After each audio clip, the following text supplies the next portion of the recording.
नमस्कार। मानव विकास की जो प्रक्रिया है वह बहुत ही स्वाभाविक प्रक्रिया है, यह हम सब जानते ही हैं।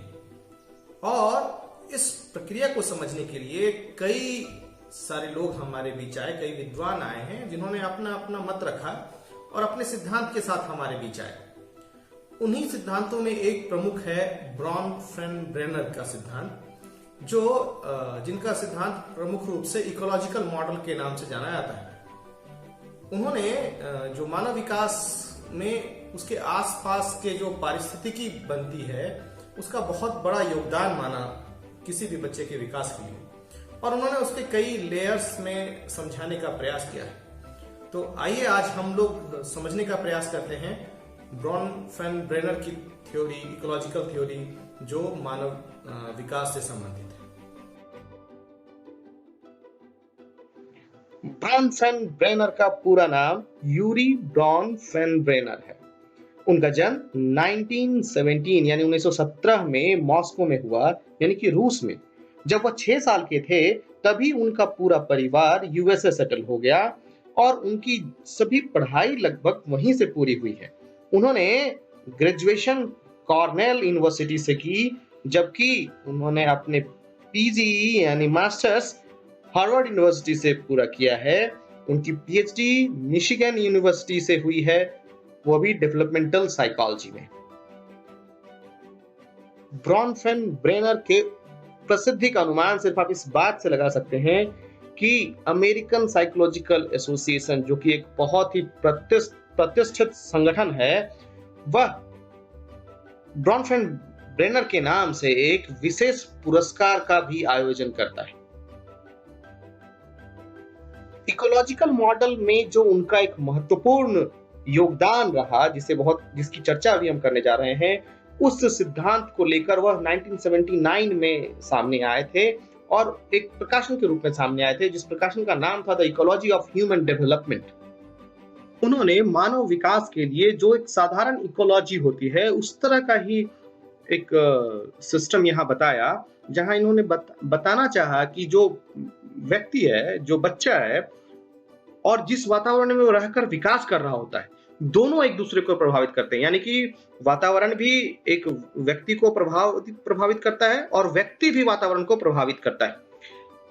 और उन्होंने वातावरण के 5 सिस्टम बताए, जिस 5 सिस्टम के केंद्र में व्यक्ति या बच्चा होता है, जहां वह जिस वातावरण में वह बढ़ रहा होता है। वे 5 प्रणालियां हैं: माइक्रो सिस्टम, मेसो सिस्टम, एक्सो सिस्टम, मैक्रो सिस्टम और अंतिम में क्रोनो सिस्टम। आइए हम बारी बारी से एक एक को समझते हैं। पहला, माइक्रो सिस्टम।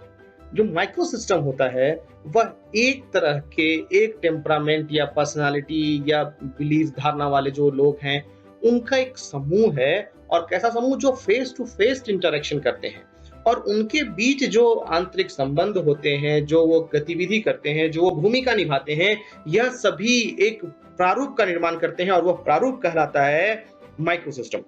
जैसे एक क्लासरूम है, वहां सब बच्चे एक जैसे होते हैं, तो वह जो समूह है वह एक माइक्रो सिस्टम का एग्जाम्पल है। एक परिवार है, वह भी एक माइक्रो सिस्टम का एग्जाम्पल है। दूसरा है मेसो सिस्टम।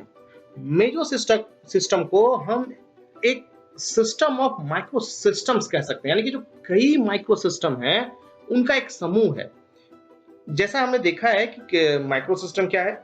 माइक्रो सिस्टम जो अलग अलग, जैसे स्कूल में बहुत सारे माइक्रो सिस्टम हैं, एक घर पे परिवार का माइक्रो सिस्टम है, दूसरा एक कहीं और भी छोटे मोटे माइक्रो सिस्टम हो सकते हैं। उनके बीच जो संबंध बनता है, उनके बीच जो प्रोसेसेस, अभिक्रियाएं होती हैं, उसको हम लोग मेसो सिस्टम कहते हैं। इसे हम कुछ उदाहरण द्वारा समझ सकते हैं। जैसे विद्यालय एक माइक्रो सिस्टम है और परिवार एक माइक्रो सिस्टम है। इन दोनों माइक्रो सिस्टम के बीच जो कनेक्शन बन रहा है, जो सिस्टम बन रहा है, जो एक संबंध बन रहा है, वह एक मेसो सिस्टम है। दूसरा उदाहरण यह भी ले सकते हैं, जैसे कि फैमिली में भी बच्चा विकास कर रहा है, वह उसका माइक्रो सिस्टम है।